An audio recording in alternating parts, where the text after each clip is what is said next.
성령의 충만한 모습을 서로가 느껴요.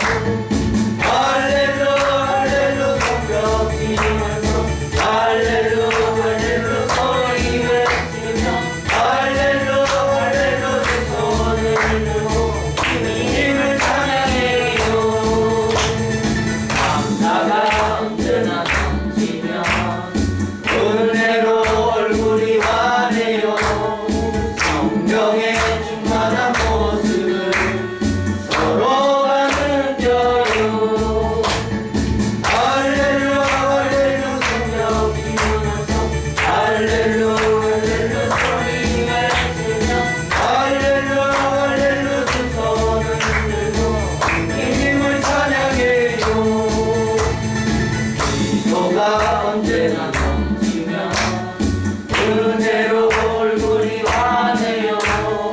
성령의 충만한 모습을 서로가 느껴요. 할렐루 할렐루 성령 뛰면서 할렐루 할렐루 소리 외치며 할렐루 할렐루 두 손을 들고 주님을 찬양해요.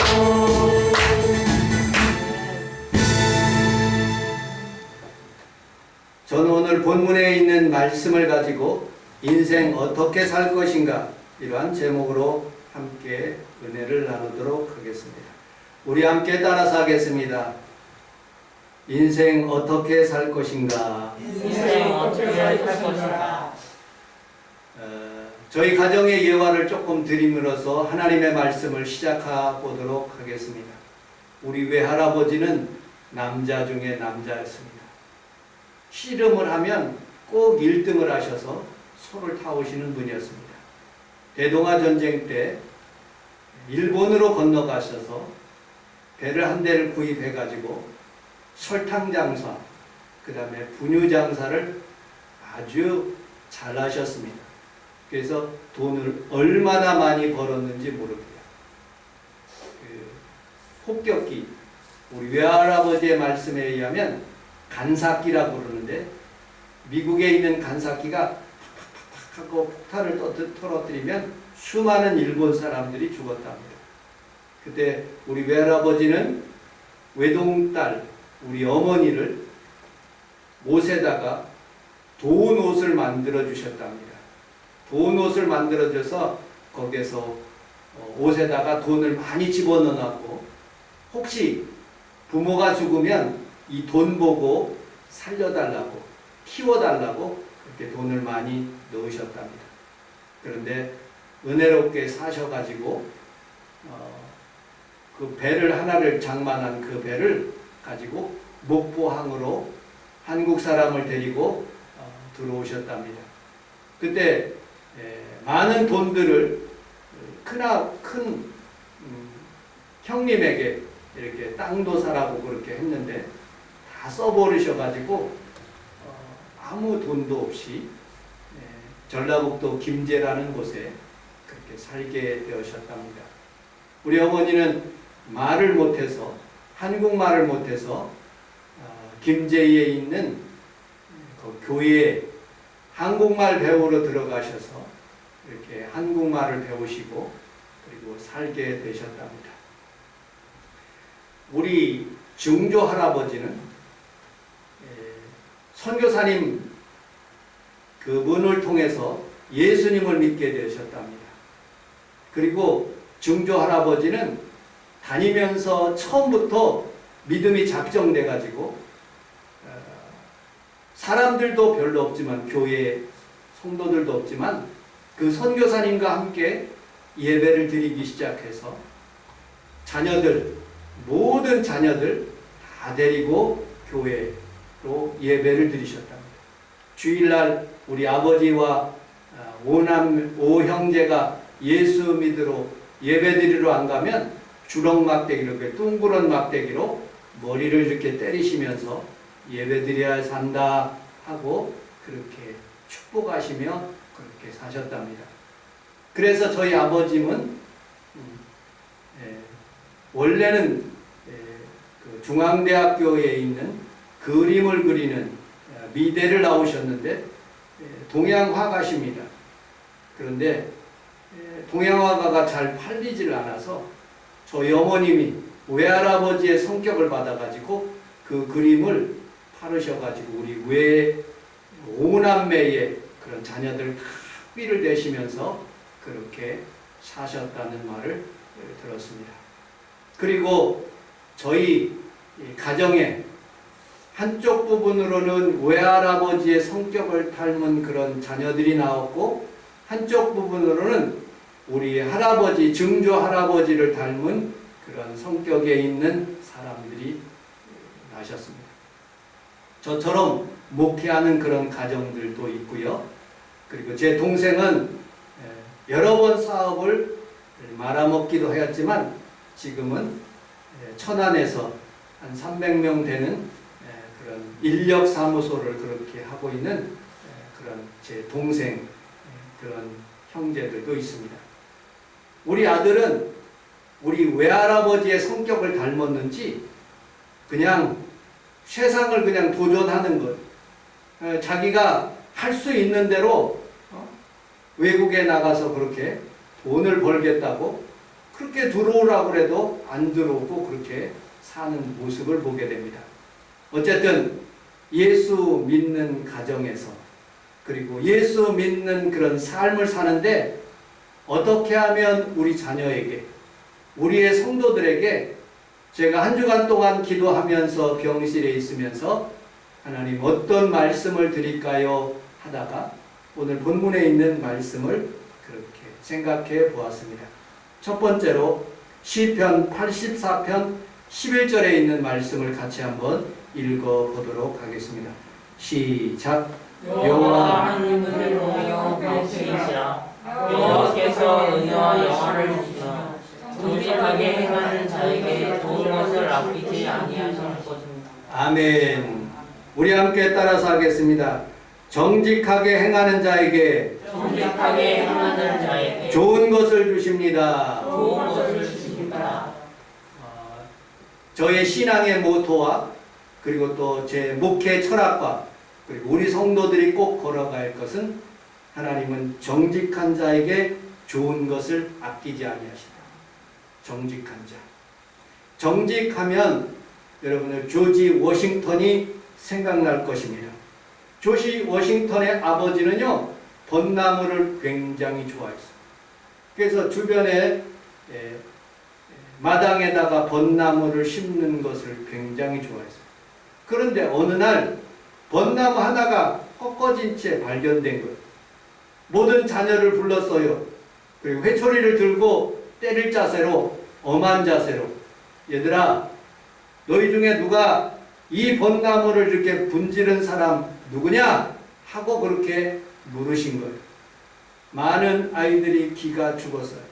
그런데 조지 워싱턴은 손을 들면서 아버지, 제가 그랬습니다. 왜 그러니? 예, 아버님이 주시는 그 도끼가 잘 든지 안 든지 시험하다가 벚나무를 찍었습니다. 죄송합니다. 그러더니 회초리를 내려놓으시면서 아까운 벚나무 하나는 잃었지만 내 사랑하는 아들, 정직한 아들을 얻어서 너무너무 감사하다라고 그렇게 말한 그런 것을 읽어본 적이 있습니다. 논어에는 이 논어가 이 공자라는 사람이 사람은 살아가면서 최고의 덕목이 바로 정직이라고 했어요. 그 정직은 논어에서 공야장 제24장에 이런 말이 있어요. 자왈, 공자가 말하기를 그 숙자의 그 앞단어가 숙자, 그 다음에 위자, 그 다음에 작을 미자, 그 다음에 생자, 고자, 그 다음에 미생고라는 사람에 대하여 공자가 얘기한 그런 부분입니다. 이 미생고라는 사람은 전 지역에서 그 나라에서 중국에서 가장 정직한 사람이라고 그렇게 칭찬이 자자한 거예요. 그런데 공자가 그를 꾸짖는 거예요. 그보다도 더 정직해야 된다. 하루는 미생고의 집에 식초를 빌리러 온 그런 사람이 한 분이 있었어요. 그런데 식초가 딱 떨어진 거예요. 그런데 이 미생고는 그 옆집에 가가지고 내가 식초가 떨어졌으니 식초를 빌려달라 해가지고 한 병 빌려서 자기가 가지고 와서 빌려다른 사람한테 그것을 전달해 줬어요. 참 좋은 일이죠. 그런데 공자는 그렇게 지적해요. 비록 좋은 일이라도 거짓말하면 안 된다. 그냥 어떤 사람이 그것을 빌려달라고 하니 나를 봐서 빌려주십시오 하고 정직하게 얘기해야 된다. 아름답게 꾸미는 그 자체도 잘못된 정직이라고 그렇게 표현하는 부분들을 보게 됩니다. 우리 평강이가 워낙 말썽꾸러기라서 유리창도 깨고 학교 유리창도 깨고 싸움도 하고 그런 아이였습니다. 그런데 잘못한 부분들이 있었어요. 무릎을 꿇고 아버지 잘못했습니다. 내가 이런 일을 잘못했습니다 하고 정직하게 하면 한 번도 때린 적이 없었어요. 그냥 회차리를 되어졌어요. 그런데 제가 알고 있기로 부정직하게 자기가 살기 위해서 부정직하게 얘기를 하면 회초리를 들고 정직하라고 때린 기억이 있습니다. 하나님도 마찬가지입니다. 여러분들은 하나님의 자녀고 하나님의 백성이고 하나님의 아들이고 하나님의 딸인 것입니다. 하나님께서 여러분들에게 우리 주님께 앞으로 오는 사람들 저는 미쁘시고 의로우사 우리 죄를 자복하고 회개하고 정직하게 하나님께 나가면 그는 미쁘시고 의로우사 우리의 모든 죄를 깨끗게 하시며 하나님께서 오늘 본문에 있는 말씀처럼 좋은 것을 여러분들에게 더하여 주신다고 말씀하고 있습니다. MBC 뉴스를 보니까 이런 내용이 있더라고요. 수산시장이나 어떤 유흥지에 가면 사람들을 끄집어대게 좋은 것을 준다고 그리고 거기에서 들어가서 억지로 먹고 기분 나빠서 바가지를 쓰고 온 경우들이 굉장히 많답니다. 그러면 절대로 그 지역을 안 간답니다. 그런데 정직하게 장사를 하는 가정마다 그 가게마다 오히려 더 잘 된다고 MBC 문화방송에서 그랬더라고요. 저는 봉고차가 오래돼서 13년 돼서 그 폐차를 시키는데 인터넷을 뒤져보니까 인천이라는 지역에서 봉고차가 아주 좋은 봉고차가 800만 원인 거예요. 아, 이걸 사야 되겠다. 그리고 봉고차를 끌고 인천에 가게 되었습니다.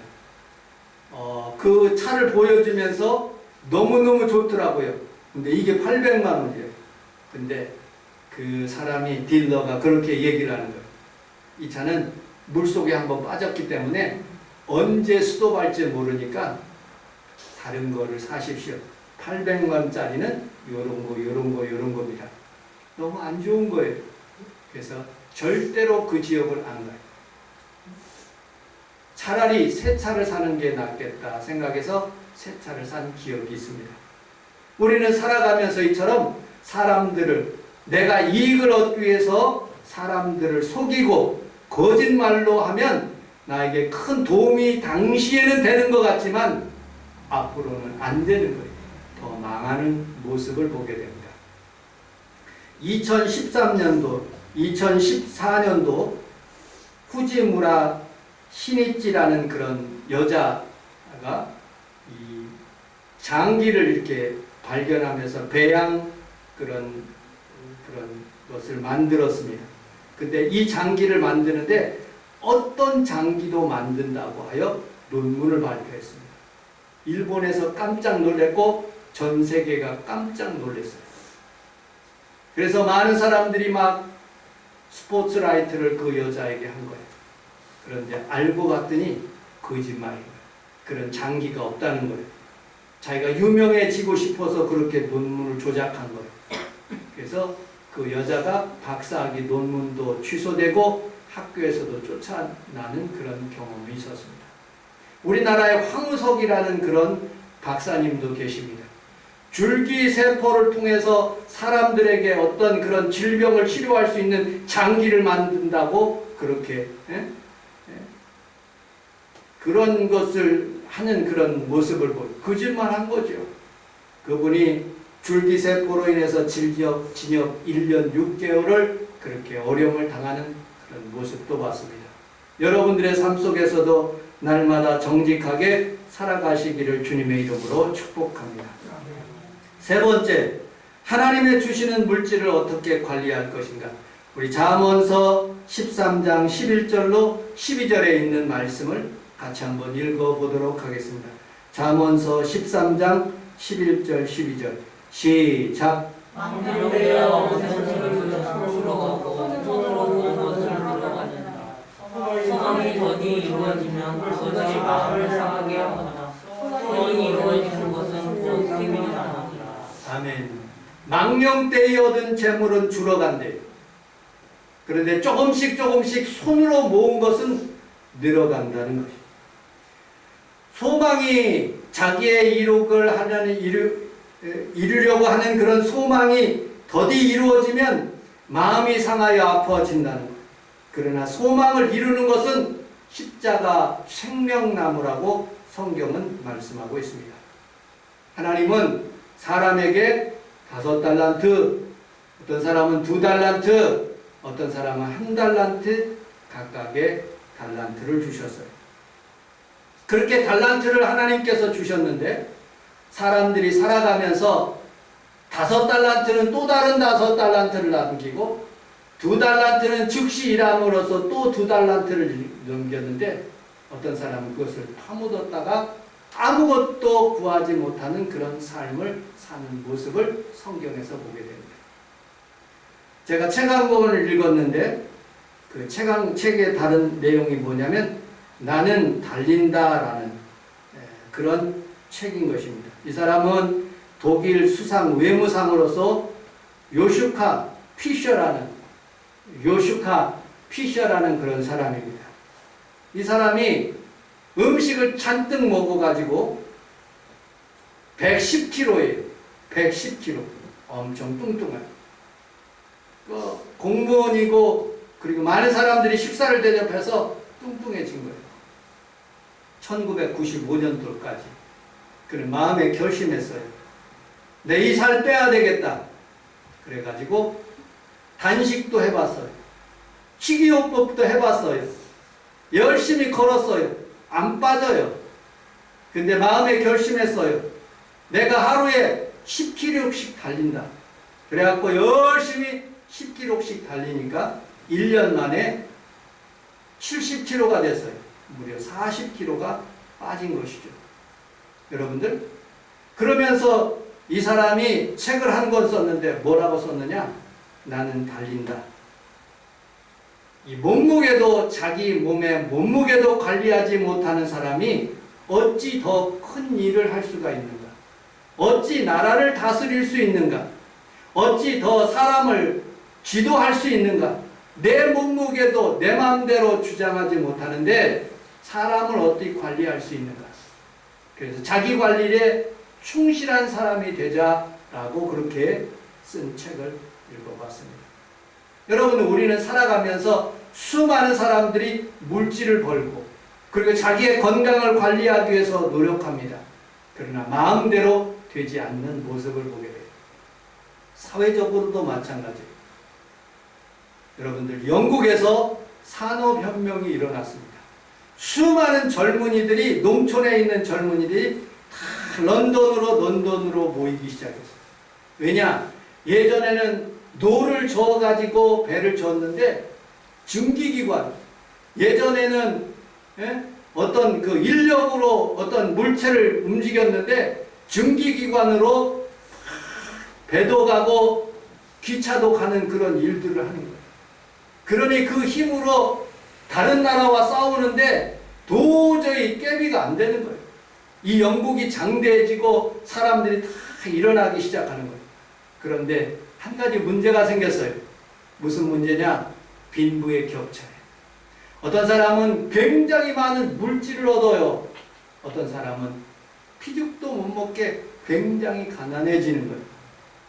이 문제를 해결하기 위해서 여러분들 공산주의가 형성된 거예요.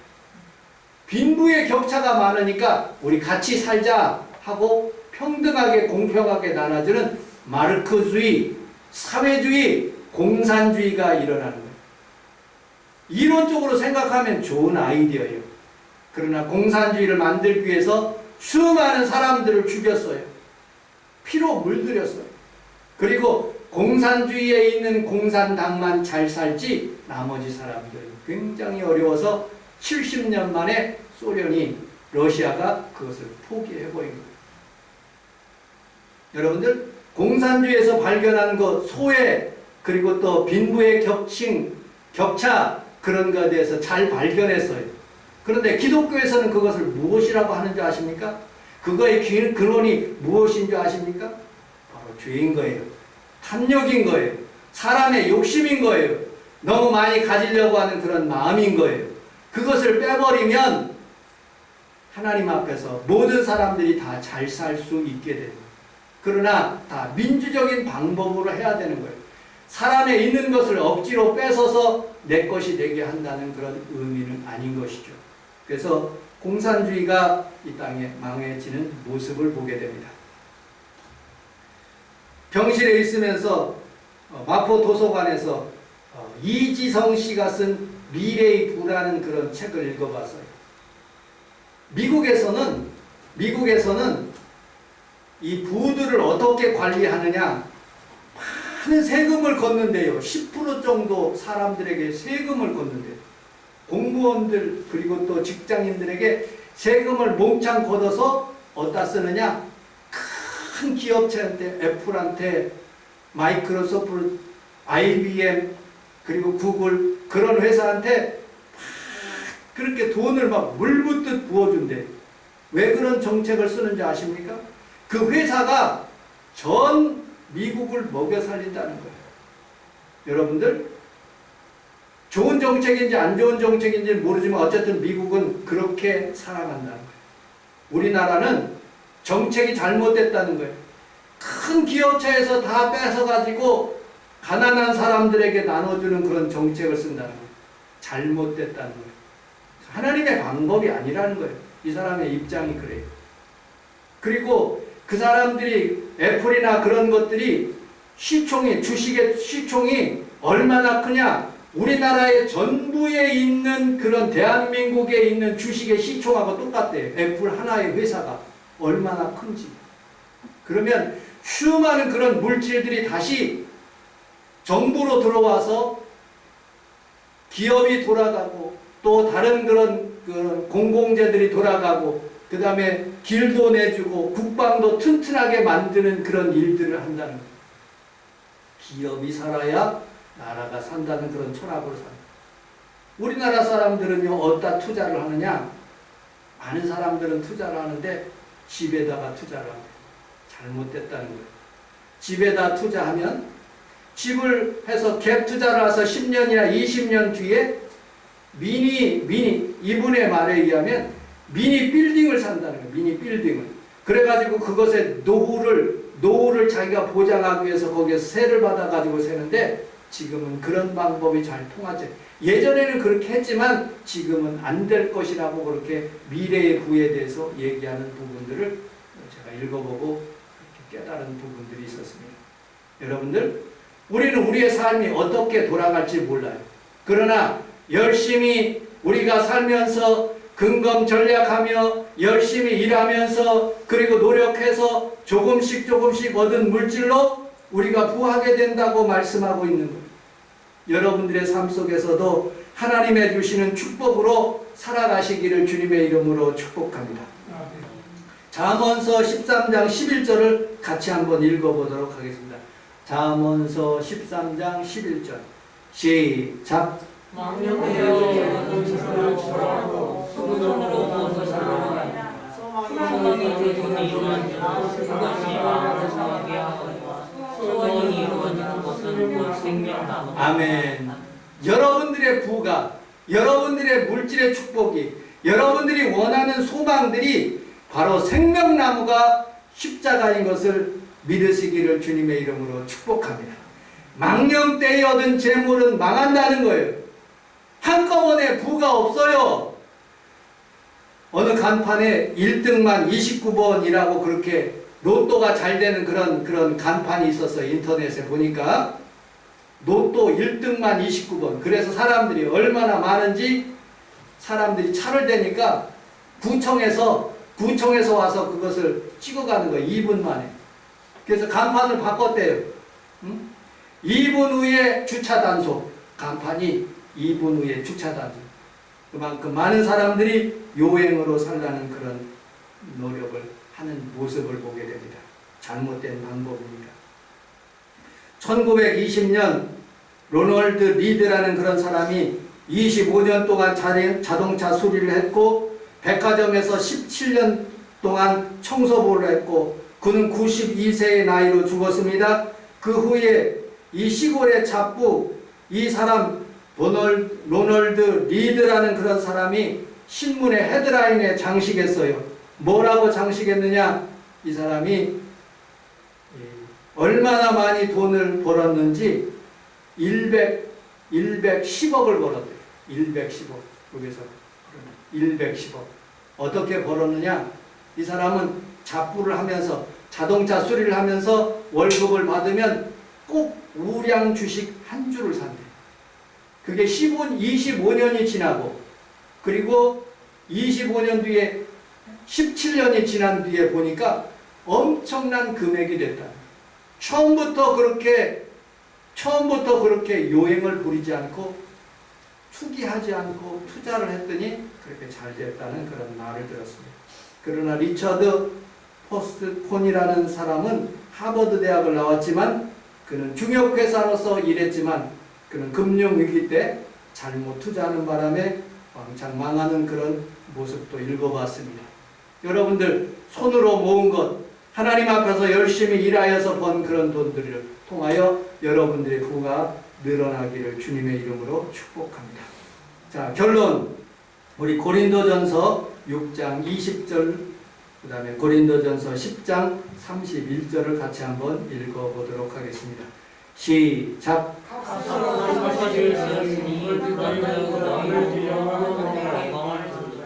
그런즉 너희가 먹든지 마시든지 하나님의 영광을 위하여 아멘. 우리 함께 따라하겠습니다. 먹든지 먹든지 마시든지 마시든지 무엇을 하든지 무엇을 하든지 하나님의 영광을 위하여 하라. 하나님의 영광을 위하여. 하나님은 성경에서 보면 하나님과 물질을 겸하여서 섬길 수 없다고 성경은 말하고 있어요. 그 진리는 무엇이냐? 진리는 무엇이냐? 물질 없이 산다는 그런 의미가 아니에요. 하나님 먼저 잘 섬기면 하나님께서 이 모든 것을 더하여 주신다는 그런 의미죠. 하나님은 여러분들에게 어떤 사람들에게는 5달란트, 어떤 사람들에게는 2달란트, 1달란트 그렇게 주셨습니다. 그런데 그 물질 가지고 하나님께서 부를 통하여 5달란트는 또 다른 5달란트를 얻을 수 있어요. 그런데 중요한 것은 내가 이것을 내 쾌락으로 사용할 것인가 아니면 하나님의 영광을 위해서 사용할 것인가 늘 기도해야 됩니다. 저는 우리 아들에게 늘 이렇게 새벽마다 그리고 저녁마다 기도해요. 그리고 우리 정우와 여러분들의 자녀들을 위해서 제가 하루도 빠짐없이 하나님 앞에 그렇게 기도해요.